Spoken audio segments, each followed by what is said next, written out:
Back to the ground with the only free MMA channel that fucking matters, Full-Time MMA. And the fuckery is back in town. Jon Jones was asked about a potential fight with Brock Lesnar at UFC 214 press conference, and this is what he had to say. I'll deal with Daniel, and then I'll deal with Brock Lesnar. Oh, shit! He said, I'll deal with Brock Lesnar. Oh, shit, that sounds like fighting words, if I must say. I wonder what Brock Lesnar has to think with Jon Jones saying, I'll deal with Brock Lesnar after Cormier, like he's some fucking light work or something. Brock Lesnar's far from light work. Boy, I'm telling you, you know I think this is fuckery, but at the same time, I'm interested. I'm interested in the fuckery.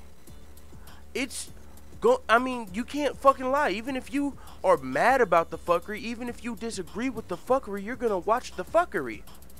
And that's welcome to 2017, motherfucker. Disgruntled MMA fans watching fuckery. That's what we're gonna. Hey, that's what this shit is turning into. Because do I think this fight should happen? As far as a purity MMA standpoint, fuck no. Am I fine with it? Fuck yeah. I don't give too many fucks about what they do. As far as if you're entertained, they're doing their job. And are you not entertained when Brock Lesnar says, I'll fight Jon Jones anytime, anywhere? Are you not entertained when Jon Jones says, I'll deal with Daniel Cormier, then I'll deal with Brock Lesnar? Whew. But we're skipping past one detail here. We're skipping past a really big detail. Really, really, really big detail. You know what that is? Jon Jones has to deal with Daniel Cormier first. Just as Brock Lesnar said, you need to be worried about Daniel Cormier. Of course I would fight a big name, smaller guy than me anytime, anywhere. Of course Brock Lesnar would take on some turd that thinks he can step in Brock's world. Jon Jones doesn't need to be entertaining this thought until he puts the finishing touches on Daniel Cormier.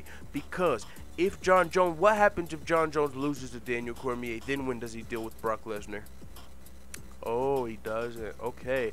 So, he better fucking worry about going in here as a clean athlete with USADA, with no dick pills, and beat Daniel Cormier. Because that will put a rest to all of the critics. You can't say he was a steroid addict if he beats Daniel Cormier clean. You can't say... It's going to put a rest to a lot of the fucking bullshit going on right now. As far as people are saying, oh, Jon Jones, he's a cheat. He's always been a cheat. His whole career's tainted. If he comes in here and looks good against Daniel Cormier clean, that shit's put to rest as far as I'm concerned. But if he comes in here and he doesn't look impressive, he gets taken down multiple times, he loses a split decision. If he loses any type of fight to Daniel Cormier here, his entire legacy is questioned, his entire everything. You'll be able to say, yes, Jon Jones was the best pound for pound fighter of all time if you don't count drug testing.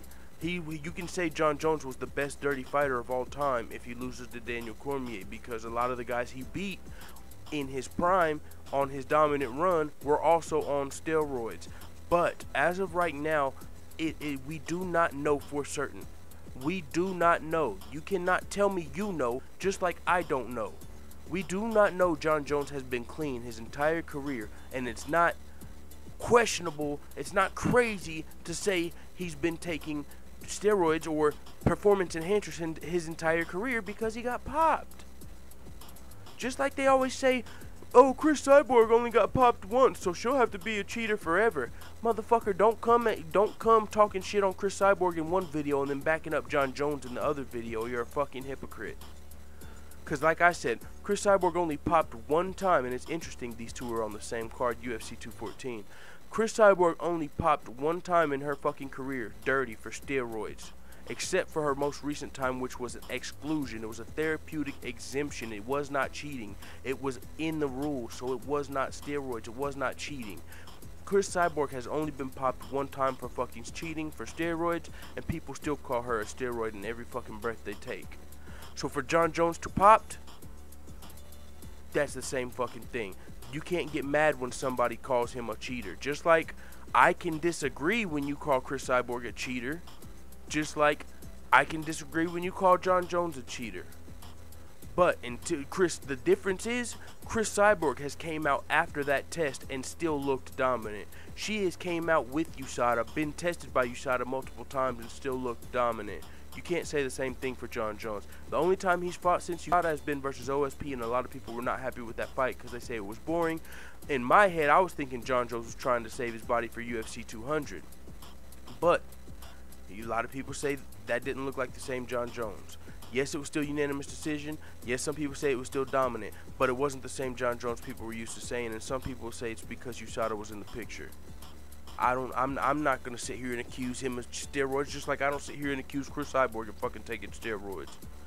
But I will say, I'm not mad if you do, because he gave you that ammunition. He gave you that when he wanted to go take a fucking blue rhino from the gas station, a dirty dick pill, instead of taking a medically prescribed dick pill like a fucking Viagra or an Extense or something. One that, how many people do you think take Viagra and Extense and they're fine in the UFC? Probably a lot. But Jon Jones went on Joe Rogan's podcast and said it was, well, what do you know about the rhinos? What do you know about them rhinos? He gets them dirty dick pills from the gas station, the fucking Arab gas station on the corner of the block that says, up all night 24/24, and you can buy him individually in the package. What the fuck are you doing as a professional athlete that's supposed to keep track of what you put in your body? What the fuck are you doing taking those dirty ass dick pills? It doesn't make much sense. It doesn't. So I'm not mad if somebody says Jon Jones is fucking dirty, if they believe it, because he did that to himself. You didn't make him take a dirty dick pill, and I call it a dirty dick pill because it's the ones you get from the gas station. Them motherfuckers are probably dirty. I ain't never took one of them hoes, but I ain't never did a lot of shit Jon Jones did. There's a lot of shit I ain't never did. I ain't never been in a situation where I needed one of them motherfuckers. I ain't never been up for 3 nights in fucking Peru or some fucking country with 3 bad, women around me all like, I'm next, and I'm sure Jon Jones has been in that situation. I'm sure Jon Jones has been in a situation where a dick pill was called for, but I just wish he would have got a prescription one instead of a dirty dick pill that got him popped by USADA that's got his entire legacy in question, because that's what we have currently in this situation. And what I will say, no, right now, I don't think Jon Jones is a cheater. Right now, I don't think Jon Jones took steroids his entire career. But if he loses to Daniel Cormier, entirely different story. I will say, I will be one of the people that questions his legacy, because he dominated Daniel Cormier in the first fight.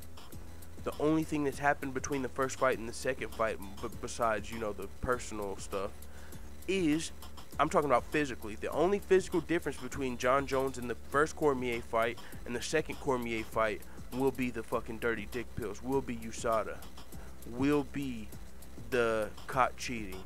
So if you're going off of logic, if you're going off of using your head, he beat me before USADA, he lost to me after USADA.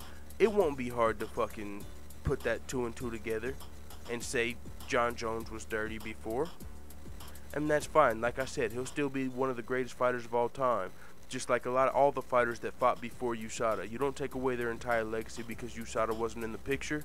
He just won't be the greatest clean fighter of all time. That title will go to Daniel Cormier, because the only person he's ever lost to is a dirty Jon Jones, if he's able to beat Jon Jones at UFC 214. With that being said, I'm fucking excited about UFC 214 this Saturday.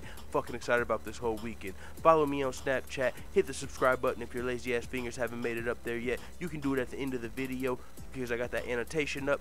Or hit the thumbs up because, like I said, full Voltron, we got some motherfucking beta cuck clowns that watch the videos before. Man, I got some haters that'll watch my video before the fans. They're actually low-key fans. They're just salty that they got dealt with. So their fucking life's goal now is to put a thumbs up on every one of my fucking videos before it's even uploaded. These pussies are thumbs down in the video before they even fucking go up. And I say these pussies like it's multiple, but it's really only one fucking turd, Bubs of Steel. MMA Talk, whenever his fat fingers make it, he'll be the second thumbs down. But these 2 clowns ain't shit. I don't give a fuck. Like I said, go get 2 more of your boys to start thumbs down in my videos, you fucking clowns. It is what it is. Let the haters know what the fuck you tell me in the comments, dude.